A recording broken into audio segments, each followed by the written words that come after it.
आधुनिक शिक्षण चुनौतियां। ये तो आपने सुना ही होगा कि दूर के ढोल सुहावने होते हैं। मतलब दूर से सब अच्छा लगता है, लेकिन पास जाने पर पता चलता है वहाँ क्या प्रॉब्लम्स है, कितनी प्रॉब्लम्स है। ऐसे ही दूर से सबको टीचिंग प्रोफेशन बहुत अच्छा लगता है। सब सोचते हैं टीचर्स के मजे ही मजे हैं। बोलने का काम है, 5-6 घंटे पढ़ा के अच्छा पैसा कमा लेते हैं।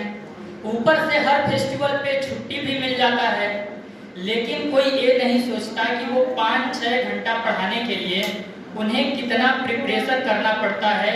रातों को देर देर तक जगकर कितने फैमिली फंक्शंस को कॉम्प्रोमाइज करना पड़ता है ताकि उनके स्टूडेंट्स तक बेस्ट स्टडी मटेरियल पहुंचाया जा सके।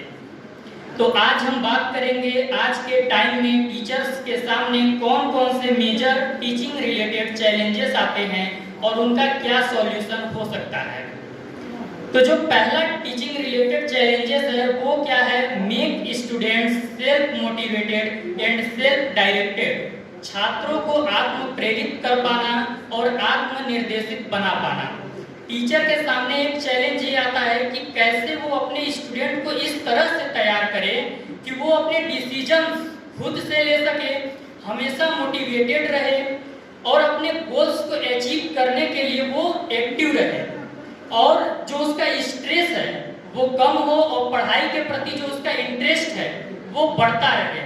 तो इसका सॉल्यूशन क्या है कि टीचर्स को जितना ज़्यादा हो सके इंगेजिंग कोर्स कंटेंट बनाना चाहिए, इफेक्टिव लेसन प्लान बनाना चाहिए, लाइव एग्जाम्पल्स के साथ पढ़ाना चाहिए जिससे स्टूडेंट्स मोटिवेटेड रहे, गोल्स को अचीव करने के लिए तैयार रहे और क्लास को इंटरेस्टिंग बनाने के लिए टीचर को थोड़ा फन फैक्टर, फन गेम या क्यूज ऐड करने का कोशिश करना चाहिए अपने टीचिंग में। ये तो हो गई पहले की छात्रों को हम कैसे आत्म प्रेरित बनाएंगे और कैसे उनको खुद से वो अपने आप को निर्देशित कर पाए, इस काबिल बनाएंगे ताकि भावी जीवन की जो चुनौतियां हैं उनसे वो फेस कर सके। दूसरा क्या है? Improving learning outcomes. पढ़ने पढ़ाने का उद्देश्य यही होता है कि बच्चा कुछ सीखे, तो उसके लर्निंग में कैसे इम्प्रूवमेंट ला सकते हैं, ये दूसरा चैलेंजेस टीचर के पास होता है। तो आज जो वर्तमान का हमारा समय चल रहा है, इंटरनेट की दुनिया है, डिजिटल का बोलबाला है। क्लास में जब बच्चे बैठते हैं तो ऐसे मोबाइल निकाल लेते हैं और टीचर कुछ पढ़ा रहा है तो फिर देखने भी लगते हैं। अगर टीचर से कुछ गलती से इधर उधर हो गया तो फिर वो बच्चा उठ के बोलता है, सर गूगल पे तो ये बता रहा है, इसका ये नहीं ये होगा।